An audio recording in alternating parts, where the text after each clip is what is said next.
Cuando entré en la sala del tribunal, mi hija se rió y mi yerno negó con la cabeza. El juez se puso pálido. Su mano temblaba mientras susurraba: «Dios mío, ¿es realmente él?». Todos se giraron y se quedaron mirando.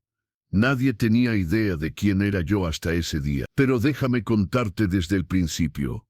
Cómo un hombre que pasó 6 meses durmiendo en las calles de Buenos Aires terminó siendo la persona más poderosa en esa sala de tribunal. Y cómo mi propia hija, la niña que crié con amor incondicional, conspiró para destruirme sin saber que estaba cavando su propia tumba. Mi nombre es Santiago Herrera. Tengo 64 años. Durante 38 años, fui dueño de una cadena de ferreterías en Buenos Aires, Argentina. 3 locales en Palermo, Belgrano y Caballito, que generaban aproximadamente 8 millones de dólares anuales. Empecé con nada, absolutamente nada, solo mis manos y la determinación de darle a mi familia una vida mejor de la que yo tuve. Me casé con Rosa María cuando era maestra de primaria, hermosa, con una risa que iluminaba cualquier habitación. Tuvimos una sola hija, Valentina, que ahora tiene 35 años. Durante décadas, fuimos la familia perfecta que todos envidiaban. Vacaciones en Mar del Plata, asados los domingos, una casa en Villa Urquiza que pagué con el sudor de mi frente. Rosa María falleció hace 7 años de cáncer de páncreas. Fue rápido, brutal, devastador. En 4 meses pasó de ser una mujer vibrante y llena de vida a una sombra frágil en una cama de hospital. La enterré un martes lluvioso de julio y algo dentro de mí murió ese día también. Valentina se casó con Damián Cortés hace 8 años. Él era abogado, o al menos eso decía. Tenía un estudio jurídico pequeño en el centro, que siempre parecía estar al borde de la quiebra, pero Valentina lo amaba, o eso creía yo.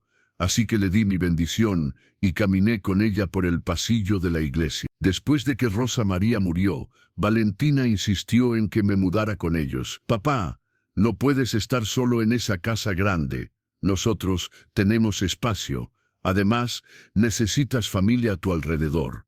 Resistí al principio, no quería ser una carga. Pero sus ojos suplicantes, tan parecidos a los de su madre, quebraron mi resistencia. Me mudé a su departamento en Núñez hace 5 años. Era un lugar espacioso, de 3 dormitorios, con vista al Río de la Plata. Yo ocupaba el cuarto más pequeño, pero no me importaba. Estaba con mi hija, con mi familia. O eso pensaba.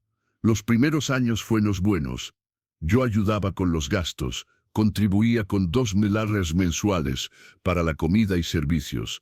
Seguía manejando mis ferreterías, aunque había contratado gerentes para las operaciones diarias. A los 59 años, ya no tenía la energía de antes para estar 12 horas al día en el negocio, pero empecé a notar cambios, pequeños al principio, tan sutiles que los ignoré. Valentina se volvió más distante, más fría. Damián dejó de hacer contacto visual conmigo, y las conversaciones en la cena se volvieron incómodas, forzadas. Yo atribuía todo al estrés, a las presiones de la vida moderna. Hace 1 año tuve un pequeño episodio cardíaco, nada serio según los médicos, pero me asusté. Pasé 3 días en el hospital alemán mientras me hacían pruebas. Valentina vino a visitarme solo una vez, y se quedó apenas 20 minutos. «Perdón, papá, pero tengo mucho trabajo», me dijo, sin mirarme a los ojos. Cuando entré en la sala del tribunal, mi hija se rió y mi yerno negó con la cabeza. El juez se puso pálido, su mano temblaba mientras susurraba: «Dios mío, ¿es realmente él?». Todos se giraron y se quedaron mirando. Nadie tenía idea de quién era yo hasta ese día. Pero déjame contarte desde el principio. Cómo un hombre que pasó 6 meses durmiendo en las calles de Buenos Aires terminó siendo la persona más poderosa en esa sala de tribunal. Y cómo mi propia hija, la niña que crié con amor incondicional, conspiró para destruirme sin saber que estaba cavando su propia tumba. Mi nombre es Santiago Herrera. Tengo 64 años. Durante 38 años fui dueño de una cadena de ferreterías en Buenos Aires, Argentina. 3 locales en Palermo, Belgrano y Caballito que generaban aproximadamente 8 millones de dólares anuales. Empecé con nada, absolutamente nada, solo mis manos y la determinación de darle a mi familia una vida mejor de la que yo tuve. Me casé con Rosa María cuando tenía 26 años. Era maestra de primaria, hermosa, con una risa que iluminaba cualquier habitación. Tuvimos una sola hija, Valentina, que ahora tiene 35 años. Durante décadas fuimos la familia perfecta que todos envidiaban. Vacaciones en Mar del Plata, asados los domingos, una casa en Villa Urquiza, que pagué con el sudor de mi frente. Rosa María falleció hace 7 años de cáncer de páncreas. Fue rápido, brutal, devastador. En 4 meses pasó de ser una mujer vibrante y llena de vida a una sombra frágil en una cama de hospital.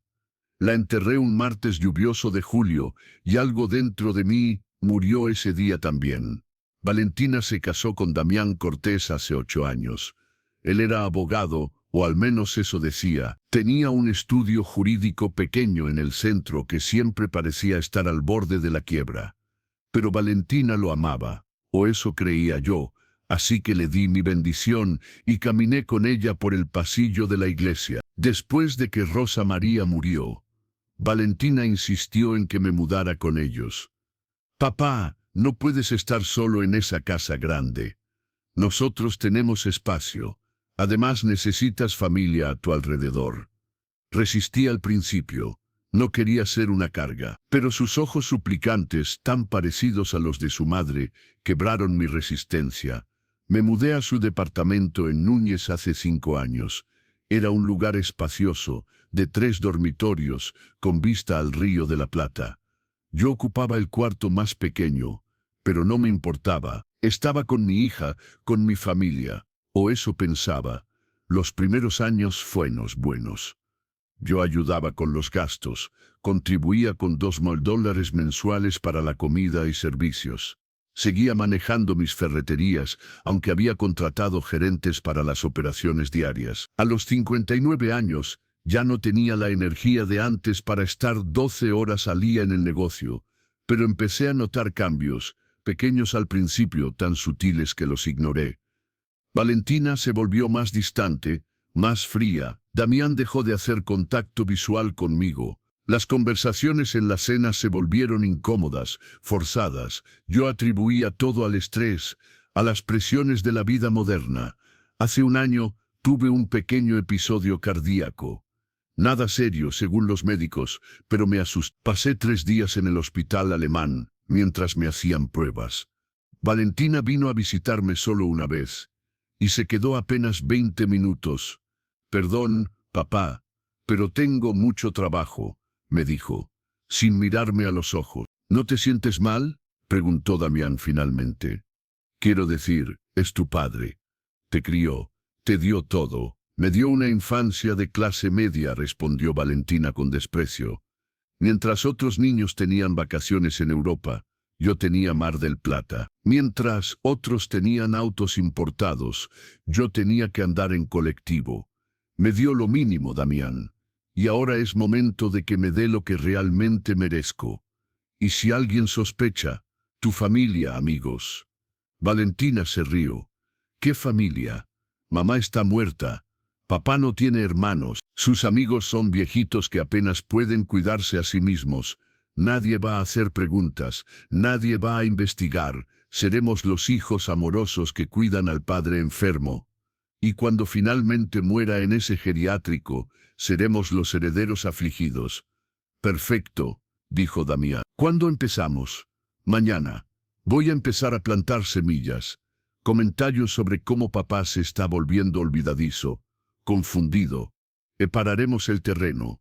Me alejé de esa puerta con las piernas temblando. Mi propia hija, la niña que había llevado en mis hombros, a quien había cantado canciones de cuna, acababa de planear mi destrucción total con la misma frialdad con que alguien planea ir al supermercado. Esa noche no dormí. Me quedé despierto en mi pequeño cuarto, procesando lo que había escuchado.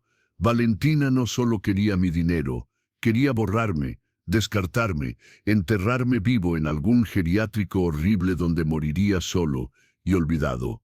Pero algo cambió en mí esa noche. El dolor se transformó en algo frío, calculado, estratégico. Si mi hija quería jugar sucio, le iba a enseñar cómo se jugaba realmente. A la mañana siguiente, actué completamente normal. Desayuné con ellos, comenté sobre el clima, pregunté por sus planes del día. Valentina me observaba cuidadosamente, buscando signos de que yo había escuchado algo. Pero yo era un actor consumado después de 40 años en los negocios.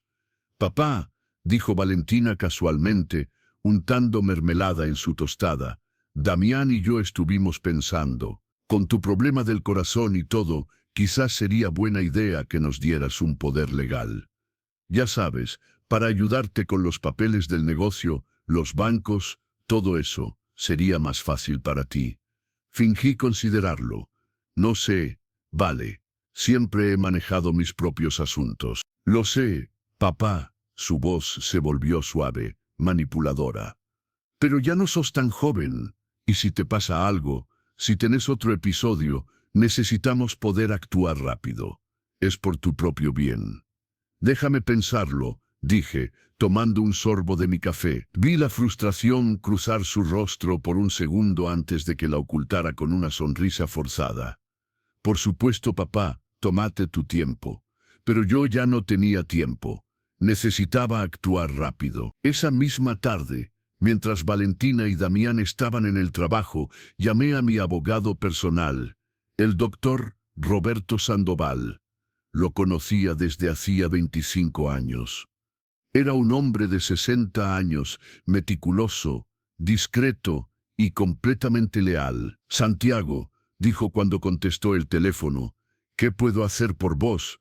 «Roberto, necesito verte urgentemente, y necesito que sea en tu oficina, no en mi casa. Nadie puede saber de esta reunión». El tono de mi voz le dijo todo lo que necesitaba saber. «Puedo verte en una hora. ¿Está todo bien?»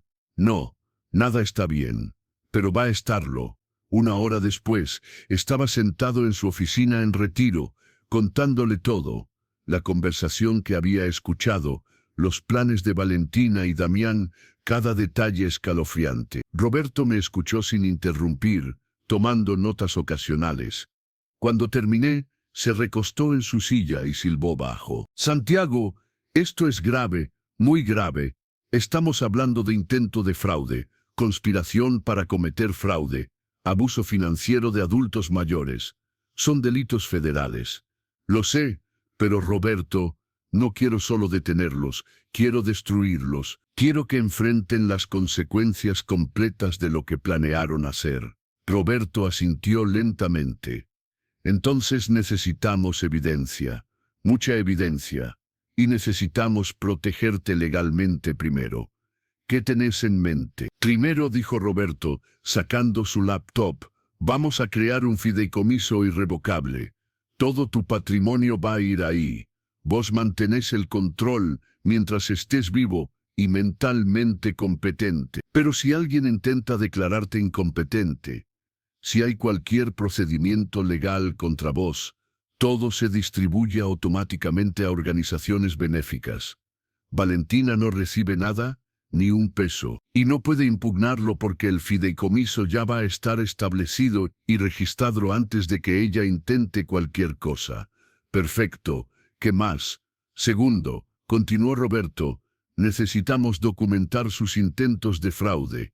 Podés grabar conversaciones con ellos. En Argentina, las grabaciones son admisibles en corte, si una de las partes consiente, y vos consentís.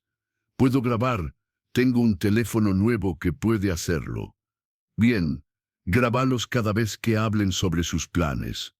Cada conversación, cada intento de manipulación». Y Santiago me miró seriamente.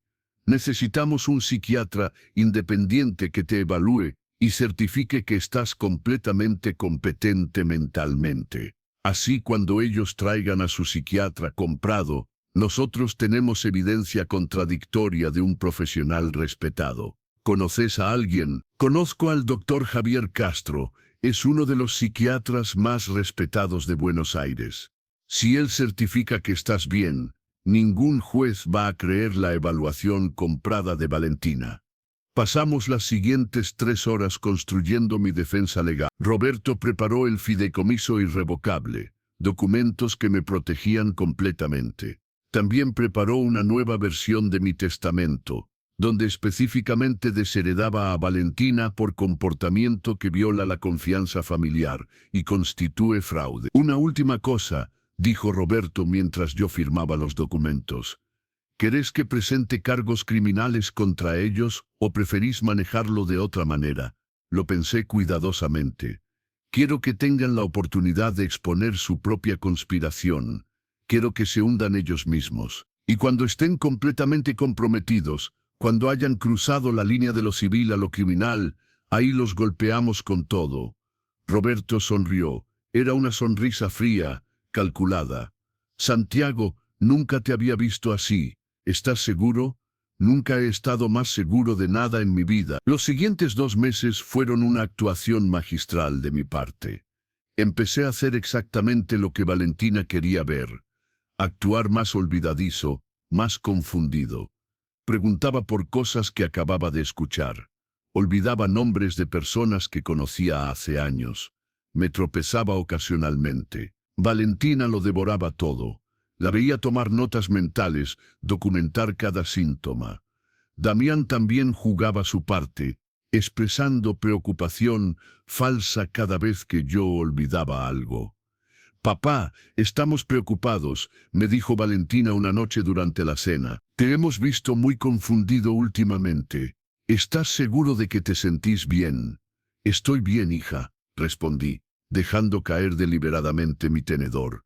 «Solo un poco cansado. Quizás deberías ver a un médico», sugirió Damián. «Un especialista. Alguien que pueda evaluar si todo está funcionando correctamente en tu cabeza». «¿Pensás que estoy loco?», pregunté, fingiendo ofensa. «Santiago, esto es grave, muy grave. Estamos hablando de intento de fraude, conspiración para cometer fraude, abuso financiero de adultos mayores. Son delitos federales». «Lo sé, pero Roberto, no quiero solo detenerlos, quiero destruirlos. Quiero que enfrenten las consecuencias completas de lo que planearon hacer». Roberto asintió lentamente. «Entonces necesitamos evidencia, mucha evidencia. Y necesitamos protegerte legalmente primero. ¿Qué tenés en mente?» «Primero», dijo Roberto, sacando su laptop, «vamos a crear un fideicomiso irrevocable. Todo tu patrimonio va a ir ahí. Vos mantenés el control mientras estés vivo y mentalmente competente. Pero si alguien intenta declararte incompetente, si hay cualquier procedimiento legal contra vos, todo se distribuye automáticamente a organizaciones benéficas. Valentina no recibe nada, ni un peso, y no puede impugnarlo porque el fideicomiso ya va a estar establecido y registrado antes de que ella intente cualquier cosa». «Perfecto. ¿Qué más?» «Segundo», continuó Roberto, «necesitamos documentar sus intentos de fraude. Podés grabar conversaciones con ellos. En Argentina, las grabaciones son admisibles en corte si una de las partes consiente y vos consentís. Puedo grabar. Tengo un teléfono nuevo que puede hacerlo. Bien.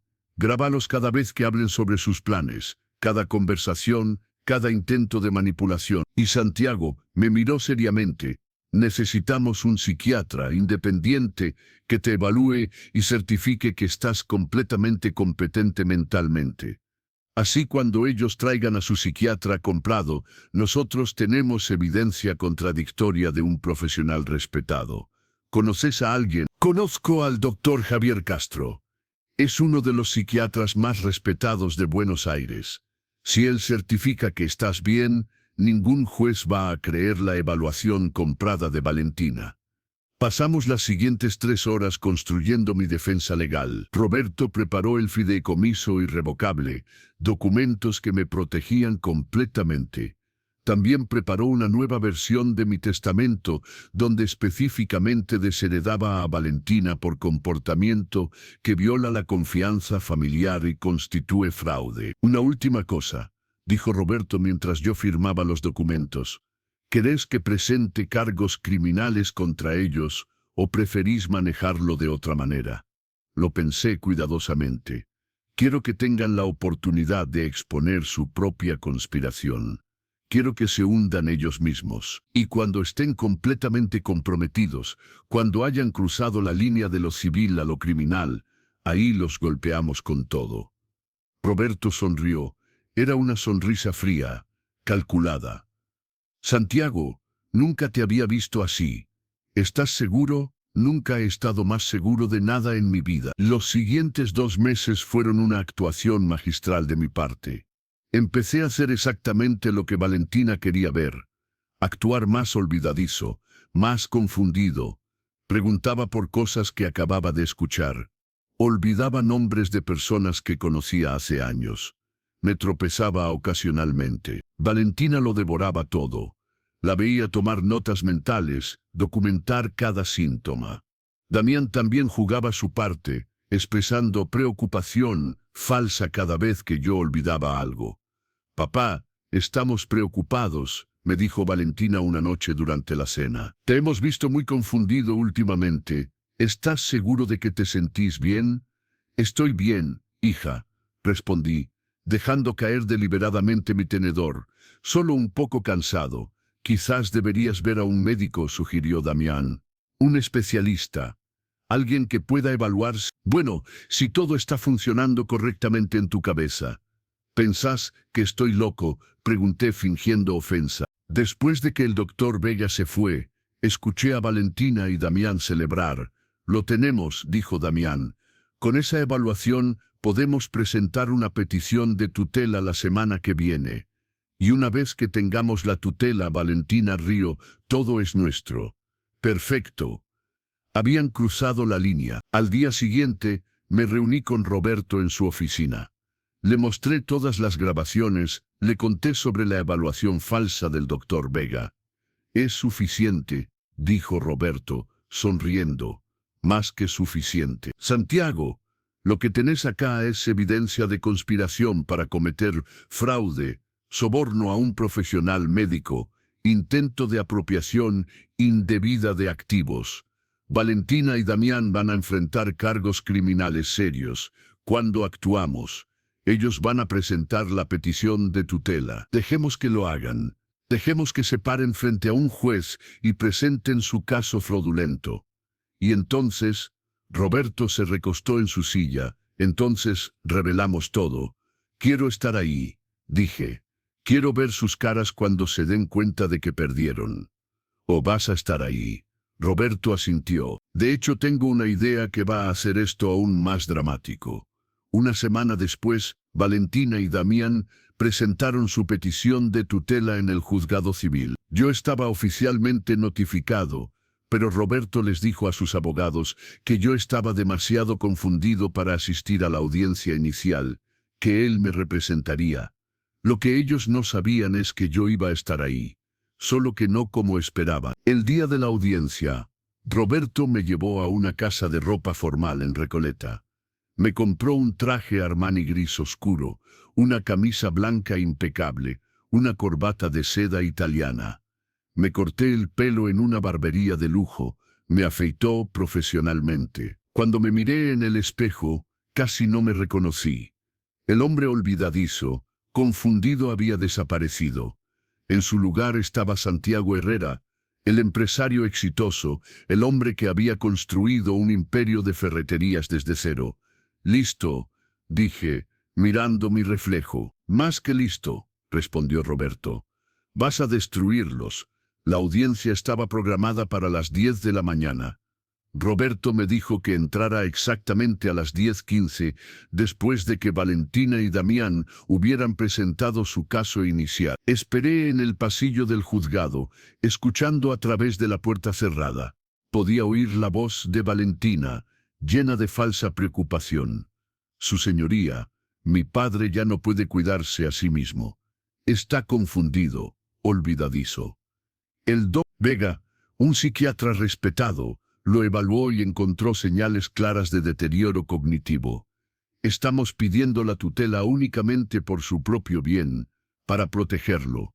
¿Y el señor Herrera?, preguntó el juez. ¿Por qué no está presente? Su abogado dice que está demasiado confundido para asistir, su señoría, respondió el abogado de Valentina. Entiendo. ¿Tiene el doctor Vega su evaluación escrita? Sí, su señoría. Acá está.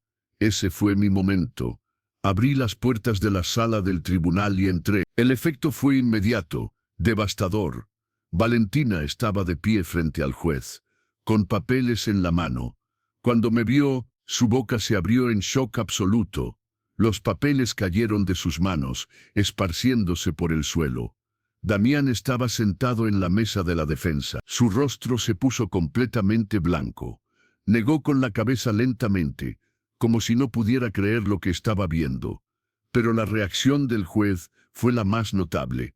Era el juez Fernando Castillo, un hombre de 55 años con 30 años en la magistratura. Y su rostro se puso pálido, su mano temblaba visiblemente mientras susurraba.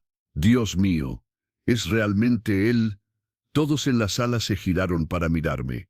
Los abogados, los secretarios, los otros demandantes esperando sus turnos.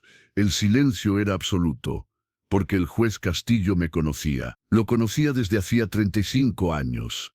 Hace 3 décadas y media, su padre había sido mi socio en mi primera ferretería. Cuando su padre murió repentinamente, Fernando era un joven abogado recién recibido con una familia que mantener y deudas de la educación. Yo le había dado $50,000, sin préstamo formal, sin interés, solo un regalo para ayudarlo a seguir adelante. Nunca me lo había devuelto, no porque no quisiera, sino porque yo nunca se lo pedí. Considéralo un regalo, le había dicho en ese momento. Tu padre fue mi amigo, su familia es mi familia. Y ahora 35 años después, ese joven abogado era el juez presidiendo el caso de tutela de su hija contra mí. Señor Herrera, el juez Castillo se puso de pie, su voz temblorosa. Yo no sabía que usted era el demandado en este caso. Los documentos solo decían Santiago Herrera, y es un nombre común. Caminé lentamente por el pasillo central, mis zapatos italianos haciendo eco en el piso de mármol. Todos los ojos seguían cada paso. Su señoría, dije claramente, mi voz fuerte completamente coherente, sin rastro de confusión. Lamento la sorpresa, pero sentí que era importante estar presente para esta audiencia. Valentina encontró su voz. Papá, ¿qué estás haciendo acá? Se supone que estás en casa descansando. Me giré para mirarla. ¿Descansando o escondido? Fuera de la vista mientras vos y tu esposo intentaban robarme todo lo que he trabajado durante 40 años. Eso no es cierto, protestó ella. Estamos tratando de ayudar. ¿Ayudarme? Mi voz se endureció. Como cuando planeaste meterme en un geriátrico en Moreno por $600 al mes. O cuando decidiste vender mis ferreterías por 2,8 millones sin mi conocimiento o consentimiento. El color se drenó completamente de su rostro. ¿Cómo sabes eso? Porque lo escuché. Todo, cada conversación, cada plan, cada detalle de tu conspiración para destruirme. El juez Castillo golpeó su mazo. Orden. Señor Herrera, ¿está usted diciendo que hay evidencia de fraude en este caso? Sí, su señoría, evidencia extensa. Roberto se acercó, llevando una carpeta gruesa. Su señoría, represento al señor Santiago Herrera, y tenemos documentación completa de una conspiración elaborada para defraudar a mi cliente de sus activos mediante una declaración fraudulenta de incompetencia. El abogado de Valentina se puso de pie. Protesto, su señoría. Esto es un espectáculo calculado para... Siéntese, ordenó el juez Castillo. Su voz había cambiado, ya no era temblorosa sino llena de autoridad judicial. Doctor Sandoval, muéstreme qué evidencia tiene. Roberto abrió la carpeta y comenzó a distribuir documentos al juez, a los abogados de Valentina, y al fiscal que había sido llamado cuando el juez sospechó que algo irregular estaba ocurriendo. Su señoría, comenzó Roberto, Lo que está a punto de escuchar es una de las conspiraciones más calculadas y frías que he visto en mis 30 años de práctica legal. Una hija planeando sistemáticamente la destrucción financiera y personal de su propio padre. Valentina se puso de pie bruscamente. Esto es ridículo. Papá está confundido.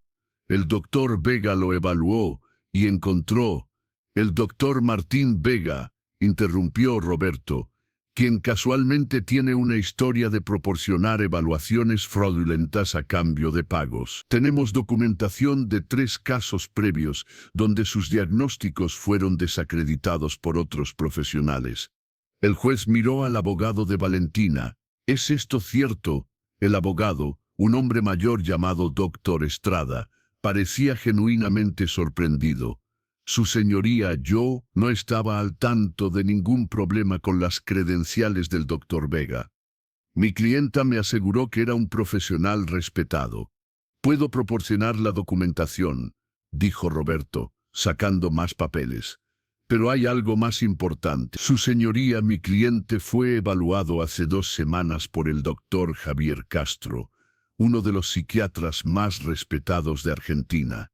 El doctor Castro certificó que el señor Herrera está completamente competente mentalmente, sin signos de deterioro cognitivo. Eso es imposible, murmuró Damián, pero su voz carecía de convicción. ¿Imposible?, pregunté, girándome hacia él. ¿O inconveniente? Inconveniente que el hombre que planeabas robar resulta estar perfectamente bien. El juez Castillo levantó la mano. Señor Herrera, por favor, continuaremos con orden. Se giró hacia Roberto. Doctor Sandoval dijo que tiene evidencia de conspiración. ¿Qué tipo de evidencia? Grabaciones de audio, su señoría. Conversaciones entre la Sra. Valentina Herrera y el Damián Cortés, donde discuten abiertamente sus planes para defraudar al señor Herrera. Esas grabaciones son ilegales, gritó Damián, poniéndose de pie. En Argentina, respondió Roberto calmadamente, una persona puede grabar una conversación si es parte de esa conversación. El señor Herrera estaba presente en su propia casa cuando estas conversaciones ocurrieron. Las grabaciones son completamente legales y admisibles. El juez Castillo asintió. Tiene razón. Las grabaciones son admisibles.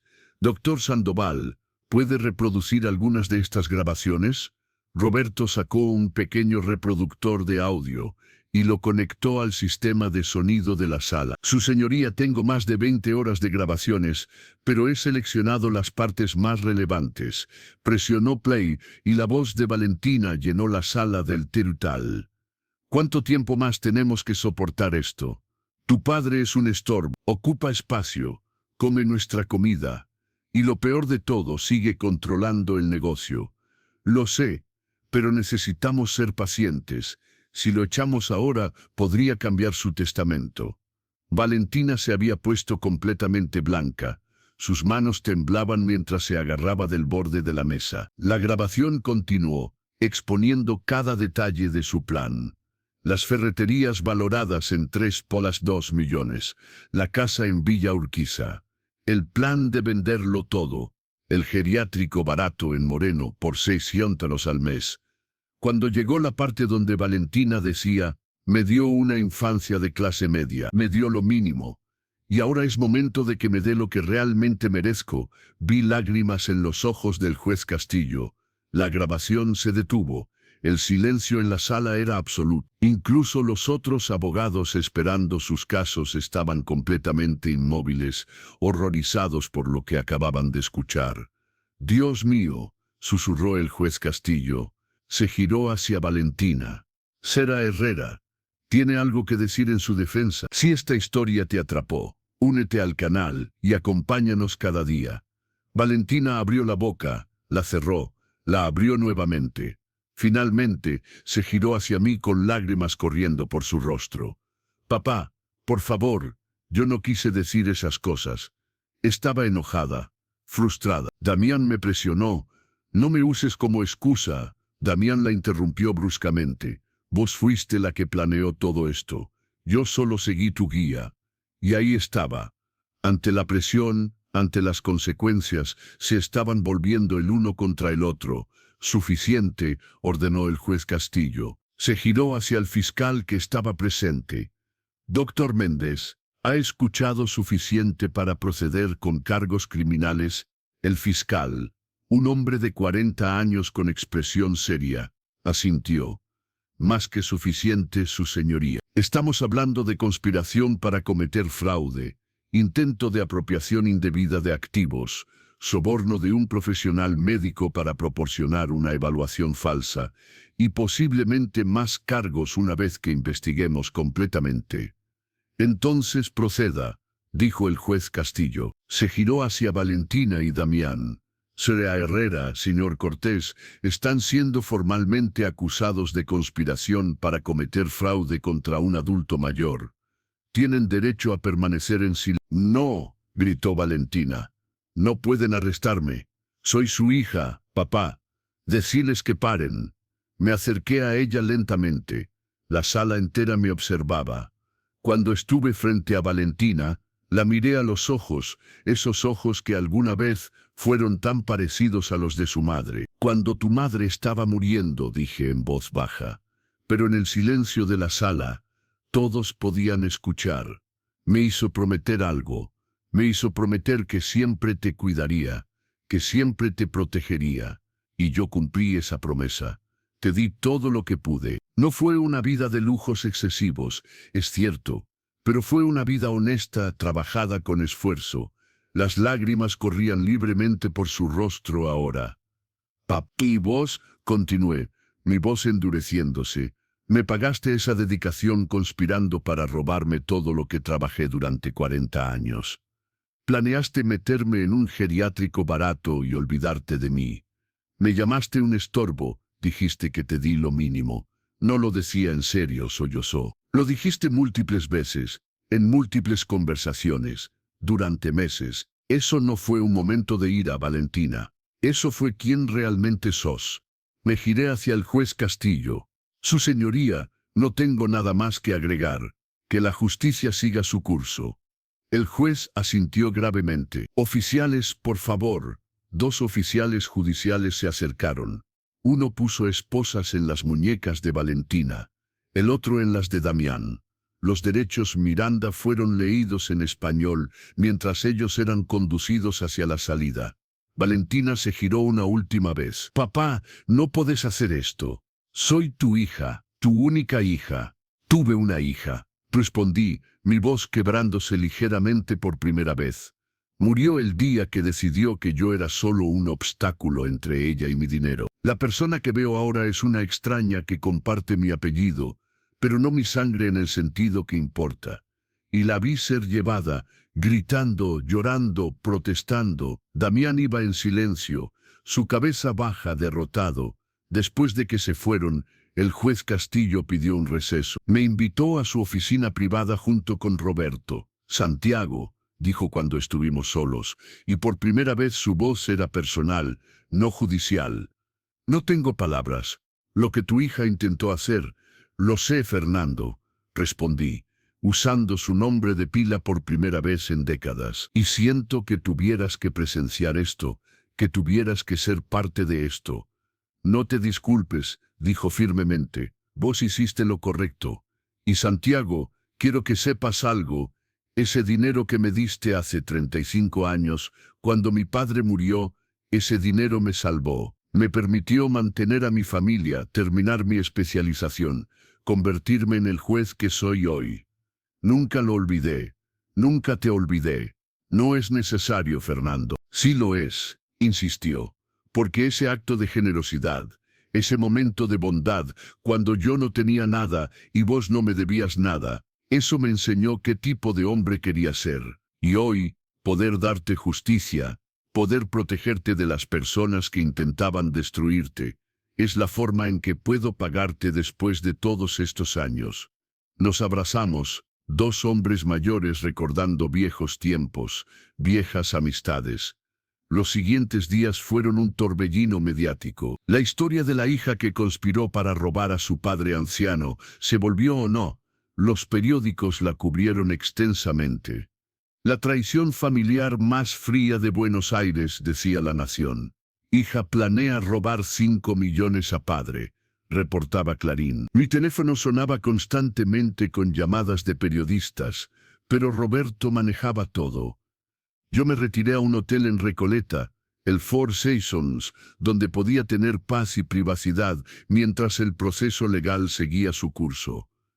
La investigación del fiscal se expandió rápidamente. Descubrieron que Valentina y Damián tenían deudas de $180.000. Deudas de juego principalmente. Damián había estado apostando en casinos online, perdiendo sistemáticamente.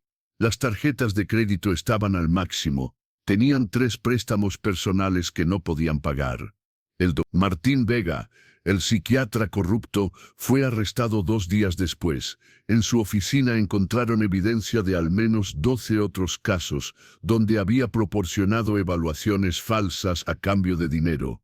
Su licencia médica fue revocada inmediatamente. El juicio estaba programado para 3 meses después, pero 2 semanas antes, el abogado de Valentina se acercó a Roberto con una propuesta. «Mi clienta quiere declararse culpable», dijo el doctor Estrada. Parecía 10 años mayor que cuando comenzó el caso. A cambio, está pidiendo clemencia en la sentencia. Roberto me lo transmitió durante una reunión en su oficina. ¿Qué pensás, Santiago? Si se declara culpable, evitamos el juicio. Pero también significa que ella enfrenta consecuencias reducidas. Lo pensé cuidadosamente. ¿Qué tipo de sentencia estamos hablando? Con declaración de culpabilidad y cooperación, probablemente 3 a 5 años de prisión. Sin ella, si vamos a juicio y ganamos, podría ser 8 a 12 años. ¿Y Damián? Él también quiere declararse culpable. Está cooperando completamente, dando testimonio contra Valentina en cuanto al alcance de la conspiración. Pensé en Rosa María, en lo que ella hubiera querido. Pensé en la Valentina que había criado, la niña inocente antes de que la avaricia la corrompiera. Y pensé en el monstruo en que se había convertido. Que se declare culpable, dije finalmente. No quiero un juicio largo. No quiero meses de testimonios públicos. Quiero que esto termine. La declaración de culpabilidad fue aceptada. Valentina y Damián se pararon frente al juez Castillo y admitieron formalmente sus crímenes. Soraya Herrera, dijo el juez, su voz pesada, entiende que al declararse culpable está admitiendo conspiración para cometer fraude contra su propio padre. Sí, su señoría, susurró Valentina. Había perdido peso, se veía demacrada, destruida. ¿Y entiende las consecuencias de esta declaración? Sí, su señoría. Muy bien. La sentencia se llevará a cabo en 2 semanas. Durante esas 2 semanas, Valentina pidió verme. Roberto me advirtió contra ello. Santiago, no le debes nada, y cualquier cosa que diga puede ser manipulación. Lo sé, respondí. Pero necesito cerrar este capítulo. Necesito oírla, una última vez. La visita fue en la prisión de mujeres de Ezeiza. Me condujeron a través de múltiples puertas de seguridad, hasta una sala de visitas pequeña. Valentina estaba sentada al otro lado de una mesa de metal, usando el uniforme de la prisión, sin maquillaje, con el cabello sin lavar. Cuando me vio, comenzó a llorar inmediatamente. «Papá». Me senté frente a ella, pero no dije nada. Esperé. «Sé que no merezco tu perdón», comenzó, su voz quebrándose. «Sé que lo que hice fue imperdonable. Pero necesito que sepas que lo siento. Realmente profundamente, lo siento». «¿Lamentás lo que hiciste?», pregunté calmadamente. «¿O lamentás que te atraparon?» Ella se encogió ante la pregunta. Al principio solo lamentaba que me atraparan. Pero estos últimos 2 meses, en esta celda, pensando en todo, papá, me di cuenta de que perdí mi alma. Me volví alguien que mamá habría odiado. La mención de Rosa María me dolió. Tu madre te amaba más que a nada en el mundo. Lo sé, y la traicioné también. Traicioné su memoria, sus valores, todo lo que ella nos enseñó. ¿Por qué, Valentina? Tenías todo, una casa, un esposo, una familia. Yo te habría dado cualquier cosa si solo me lo hubieras pedido. ¿Por qué conspirar? ¿Por qué robar? Ella cerró los ojos, porque nunca sentí que era suficiente. Veía a mis amigas con sus autos importados, sus viajes a Europa, sus carteras de diseñador. Y yo tenía una vida normal. Una vida que para cualquier persona sensata habría sido maravillosa. Pero yo quería más, quería el estilo de vida que veía en Instagram, en las revistas. Y Damián tenía deudas enormes. El juego lo consumió, y juntos nos convencimos de que vos tenías más de lo que necesitabas, que no era realmente robar si eventualmente iba a ser mío de todas formas. Pero no era solo sobre tomar lo que eventualmente sería tuyo, dije. Planeaste destruirme, meterme en un geriátrico horrible, olvidarte de mí. Lo sé, sollozó, y esa es la parte que más me persigue. Cuando pienso en esas conversaciones, cuando recuerdo las cosas que dije sobre vos, no reconozco a esa persona. Era como si un demonio me hubiera poseído. No fue un demonio, respondí. Fue avaricia, pura simple avaricia. Y la avaricia te transformó en alguien capaz de matar emocionalmente a su propio padre. ¿Podés perdonarme alguna vez?, preguntó, sus ojos suplicantes. Lo pensé cuidadosamente. No lo sé, Valentina. El perdón no es algo que pueda darse instantáneamente. Es algo que tiene que ganarse con tiempo, con cambio genuino. Y vos tenés años por delante en prisión. Usa ese tiempo. Convertite en alguien diferente. Convertite en alguien de quien tu madre habría estado orgullosa. ¿Vendrás a visitarme? Mientras esté acá, negué con la cabeza lentamente. No, no inmediatamente. Necesito tiempo, Valentina. Necesito sanar. Necesito reconstruir mi vida sin la sombra de esta traición. Pero algún día, si mostrás cambio real, si te convertís en una persona diferente, tal vez. Suscríbete ahora mismo para más historias reales llenas de misterio y emociones. Entiendo, susurró. Me levanté para irme, pero me detuve en la puerta. Valentina, hay algo más que necesitas saber. Cambié mi testamento. Todo mi patrimonio va a obras de caridad. Cuando yo muera no vas a recibir nada. Esperaba ir a protestas, pero lo que vi en su rostro fue aceptación, quizás incluso alivio. Está bien, dijo. Probablemente es lo mejor. Así no tengo la tentación de volver a ser esa persona. La sentencia llegó una semana después. El juez Castillo no mostró piedad. Sra. Valentina Herrera, dijo, su voz resonando en la sala del tribunal llena. Usted conspiró contra su propio padre, un hombre que le dio todo, que la crió con amor, que trabajó toda su vida para darle una buena vida. Su traición fue calculada, fría y devastadora. Valentina estaba de pie, la cabeza baja, llorando en silencio. Aunque se ha declarado culpable, aunque ha expresado remordimiento, las acciones que planeó eran tan crueles, tan completamente desprovistas de amor filial, que requieren una respuesta seria de este tribunal. La sentenció a 5 años de prisión. Además, está permanentemente prohibida de cualquier herencia del patrimonio del señor Herrera. Esta prohibición es irrevocable y permanente. Se giró hacia Damián. Señor Cortés, usted fue un facilitador y conspirador en este plan. Su codicia y sus deudas de juego lo llevaron a participar en un esquema para destruir a un hombre inocente. Lo sentenció a 4 años de prisión. Los oficiales se acercaron. Valentina se giró hacia mí una última vez. Papá, te amo. Siempre te amé, incluso cuando no lo demostré. No respondí. Simplemente la observé ser llevada. Los siguientes meses fueron extraños. Mi historia había sido cubierta tan extensamente que era reconocido en la calle. Algunas personas me miraban con lástima, otras con admiración por haber defendido mis derechos. Pero yo no quería la atención, quería paz. Vendí el departamento en Núñez. No podía vivir ahí después de todo lo que había pasado.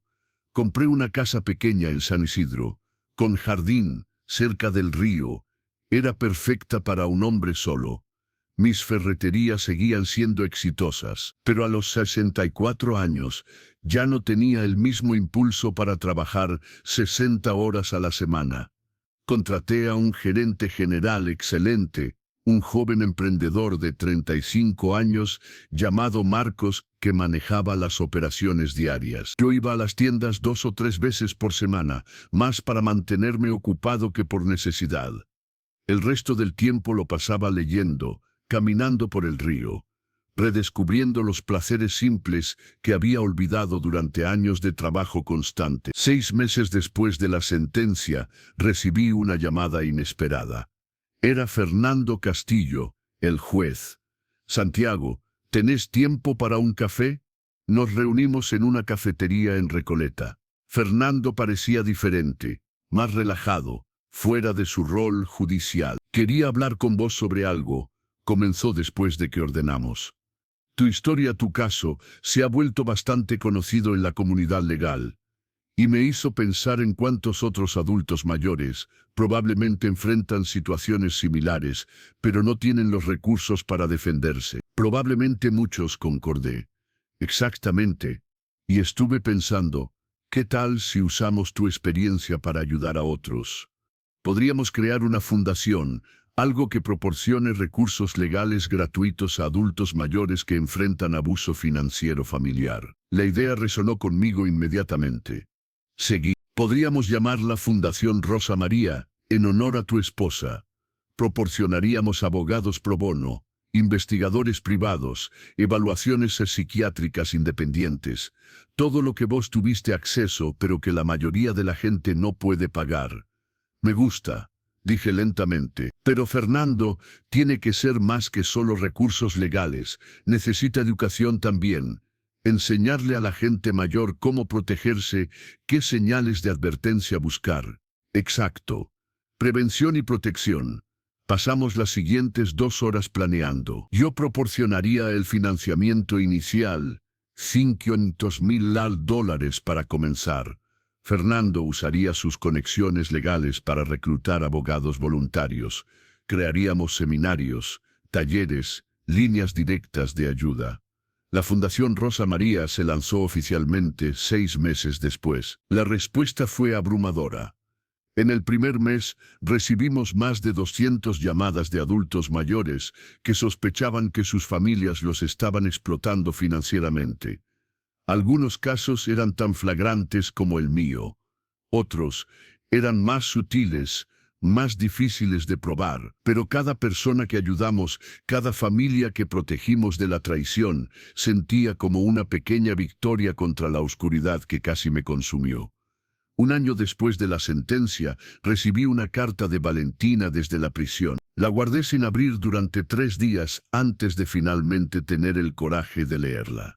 «Querido papá», comenzaba, su escritura más cuidadosa que antes, más madura. «No espero que leas esto. No espero que responda. Pero necesito escribirlo de todas formas. Necesito decirte qué ha pasado en este año. La prisión es dura, papá. No te voy a mentir. Cada día es una lucha. Pero también ha sido clarificadora. Lejos de Damián, lejos de las influencias tóxicas, lejos de la obsesión con el dinero y el estatus, finalmente pude ver quién me había vuelto. Estoy en terapia. Hay un programa acá, grupos de discusión sobre avaricia, sobre cómo la codicia puede consumirte. Y papá, finalmente entiendo que no era sobre el dinero, era sobre un vacío dentro de mí que ninguna cantidad de pesos podría llenar. He estado pensando mucho en mamá. Tengo una foto de ella en mi celda, la única posesión personal que me permiten. Y cada noche le hablo, le pido perdón por haberla decepcionado, por haber traicionado todo lo que ella me enseñó. Escuché sobre la fundación. Otra trena me mostró un artículo de un periódico. Papá, eso es hermoso. Que hayas tomado algo tan horrible y lo hayas convertido en algo que ayuda a otros. Eso es exactamente el tipo de hombre que siempre fuiste y que yo fui demasiado ciega para apreciar. No te pido perdón, no te pido que vengas a visitar, solo te pido que sepas que cada día trabajo para ser una mejor persona, para ser alguien de quien mamá podría estar orgullosa, para ser alguien digna del padre que tuve. Te amo, papá. Siempre lo hice, incluso cuando mis acciones demostraban lo contrario.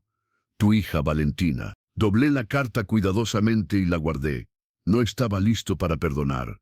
Quizás nunca lo estaría completamente. Pero había algo en esa carta, algo en las palabras, que me dio una pequeña esperanza de que tal vez, solo tal vez, la Valentina que crié todavía existía en algún lugar profundo dentro de la persona que conspiró contra mí. 2 años después de la sentencia, estaba en mi jardín en San Isidro, plantando rosas. Rosa María había amado las rosas.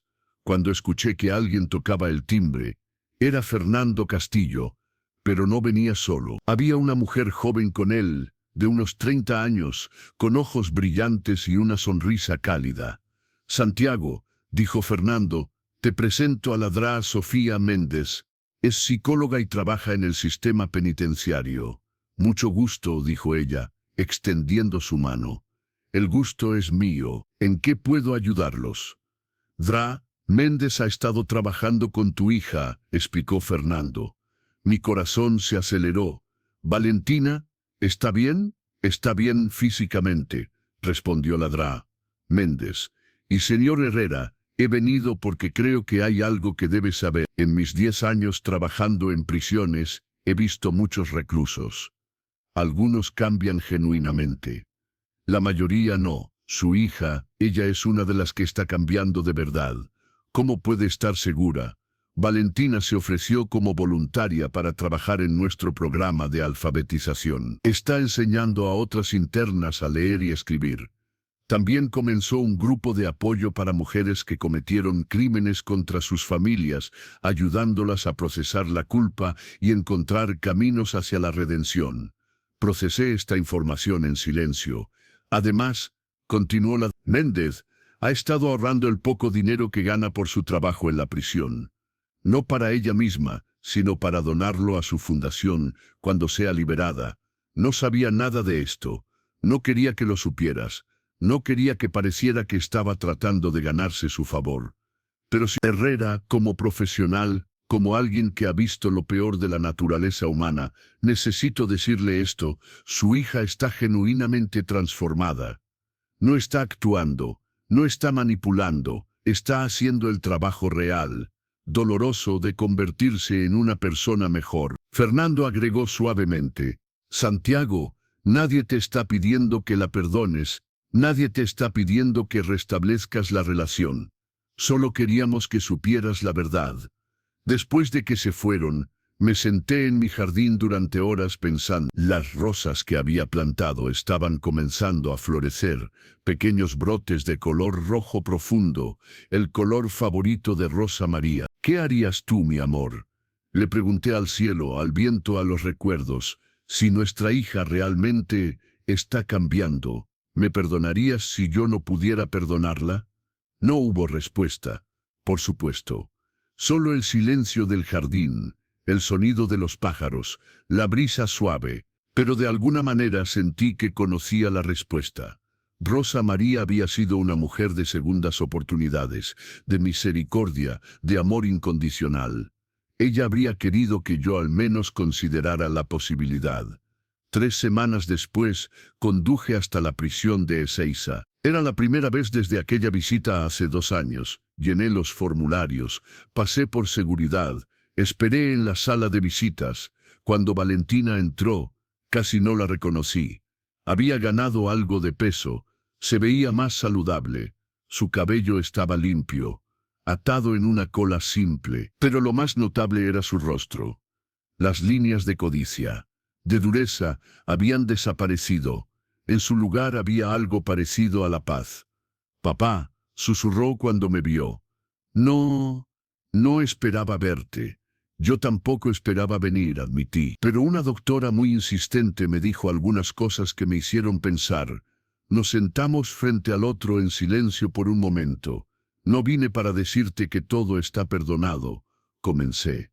No vine para decirte que vamos a volver a ser padre e hija como antes. Eso nunca va a pasar, Valentina. Ese puente fue quemado. Vi lágrimas en sus ojos, pero asintió con comprensión. Pero, continué, vine a decirte que estoy orgulloso de lo que estás haciendo. El trabajo de alfabetización, el grupo de apoyo, todo eso.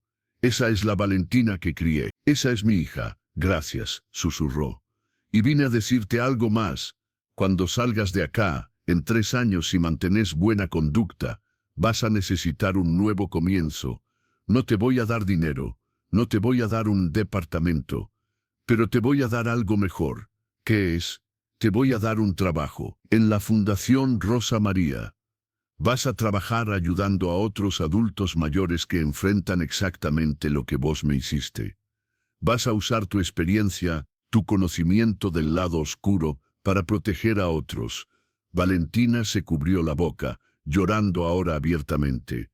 ¿Por qué? ¿Por qué harías eso después de todo lo que hice? ¿Por qué? Dije, sintiendo mis propias lágrimas, porque tu madre me habría pateado el trasero si no te diera una segunda oportunidad. Y porque creo que la gente puede cambiar. Vos me mostraste lo peor de la humanidad. Ahora mostrame lo mejor. Nos abrazamos a través de la mesa, llorando juntos, padre e hija, rotos pero tal vez, solo tal vez, comenzando a sanar. Hoy, 4 años después de ese día terrible en la sala del tribunal, tengo 68 años. Valentina fue liberada hace 6 meses con buena conducta. Trabaja en la Fundación Rosa María y es excelente en su trabajo. Tiene una conexión especial con las víctimas porque ella entiende la mentalidad de los perpetradores. Vivimos en ciudades diferentes, nos vemos una vez al mes para almorzar. Las conversaciones todavía son un poco incómodas, un poco forzadas. La confianza no se reconstruye rápidamente, pero estamos trabajando en ello, paso a paso. Damián salió de prisión hace 3 meses, se mudó a Córdoba, lejos de Buenos Aires, lejos de los recuerdos. Escuché que está trabajando en un call center, viviendo modestamente. Valentina dice que él también está intentando cambiar, pero ese no es mi problema. Mi enfoque está en reconstruir lo que pueda con mi hija. La Fundación Rosa María ha ayudado a más de 2.000 personas en estos 4 años. Hemos prevenido fraudes por un valor estimado de $15 millones. Hemos ayudado a docenas de familias a navegar situaciones difíciles antes de que llegaran al nivel de traición criminal. Y cada persona que ayudamos, cada vida que protegemos, se siente como una victoria. No solo contra la codicia, sino contra la oscuridad que casi me consumió. Anoche me senté en mi jardín de San Isidro, mirando las rosas que florecen. Pensé en Rosa María, en cuanto la extraño, en cómo ella habría manejado todo esto probablemente mejor que yo. Pensé en Valentina, en el camino largo y doloroso que todavía tiene por delante para ganar completamente mi confianza nuevamente. Y pensé en mí mismo, en el hombre que fui cuando entré a esa sala del tribunal, hace 4 años. Un hombre traicionado, destruido, pero que se negó a permanecer una víctima. El poder no es sobre el dinero, no es sobre la venganza, es sobre levantarte cuando te derriba, es sobre convertir tu dolor en propósito, es sobre saber tu valor y negarte a dejar que nadie, ni siquiera tu propia familia, te lo quite. Entré en aquella sala del tribunal y mi hija se rió, mi yerno negó con la cabeza. El juez se puso pálido. Todos se giraron y se quedaron mirando, porque nadie sabía quién era yo realmente hasta ese día. Soy Santiago Herrera. Tengo 68 años. Construí un imperio de ferreterías con mis propias manos. Sobreviví a la peor traición imaginable. Y convertí ese dolor en una fuerza para el bien que protege a miles. Esa es mi historia. Y si te ayuda, si te da coraje para defenderte, si te recuerda que nunca eres demasiado viejo para luchar por tu dignidad, entonces cada momento doloroso habrá valido la pena. Desde Buenos Aires, Argentina, con 68 años y una vida reconstruida desde la traición, te deseo sabiduría, coraje y la certeza de que tu valor no está definido por cómo te trata tu familia, sino por cómo te defiendes cuando intentan destruirte. ¿Te gustó mi historia? ¿Y desde qué ciudad nos estás escuchando? Encontrémonos en los comentarios. Si te gustó la historia, Puedes apoyarme enviando un super gracias para que pueda seguir trayendo más historias como esta. Muchas gracias por tu dulce apoyo. Estoy esperando tus comentarios sobre la historia. En la pantalla puedes ver 2 nuevas historias de vida que recomiendo mucho. Hay mucho más en mi canal. No olvides suscribirte. Nos vemos en la próxima historia de vida. Con cariño y respeto. Gracias por ver. Si quieres más historias impactantes como esta, suscríbete y activa las notificaciones.